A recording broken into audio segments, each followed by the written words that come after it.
สบายดีทุกท่านทาง YouTube และก็ทาง TikTok เนาะของช่องตนพิการตา Channel ก็ถือว่า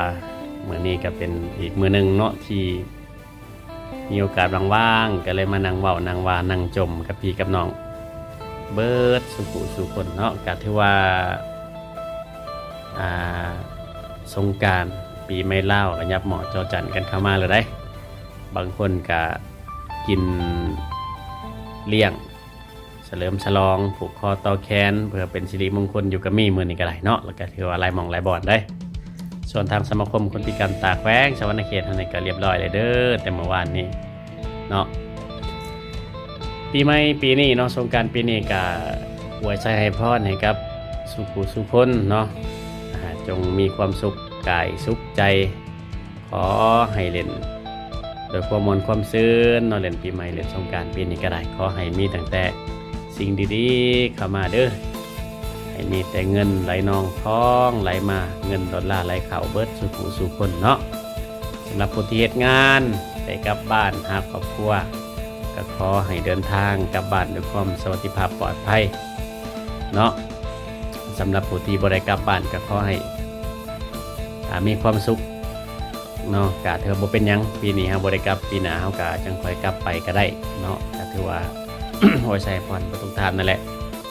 จงมีสติระวังตัวในการไปการมาการเดินทางใส่รถใส่ถนนเนาะทุกคนเนาะก็ถือว่าปีใหม่ปีนี้ก็คนหลายได้รถก็หลายสิไปสงพระแต่ละหม่องแต่ละบอนแต่ละวัดก็ขอให้ค่อยไปค่อยมาเด้อบ่ฝากบ่ฟังเนาะทุกคนเด้อใส่รถใส่ถนนให้มีสติระวังตัวร่วมกันเนาะด้วยความเป็นห่วงเป็นใยจากต้นพิการตา Channel เด้อพี่น้องเด้ออะไรก็ขอให้ปีนี้เนาะ2568เนาะเป็นปีแห่งโศกแห่งไส้เป็นปีแห่งความสิริมงคลแก่ทุกท่านและก็เป็นปีแห่งความมนความซื่นเนาะปีนี้ก็ได้ให้ทุกท่านจงประสบ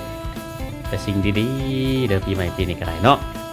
ถือหวยด้วยเบอร์กันเบิดสู่คนเอาล่ะมานั่งจมกับพี่น้องซ้ำนี้ก่อนกันแล้วกันเด้อเอาไว้พบกันใหม่ในคลิปหน้าต่อไปกันแล้วกันเนาะว่าจะมานั่งจมมียังอีกหรือว่าอาจจะมีภาพบรรยากาศมียังมาให้เบิ่งอีกกระถาเบิ่งในคลิปต่อไปเนาะเราจะบ่ได้ไปไซด์ดอกปีนี้ก็ได้ก็สิได้มานั่งจมนั่งวายแถวนี้และนอนหรือว่าจังไรก็ติดตามตอนต่อไปเด้อขอบมุกขอบใจบ๊ายบาย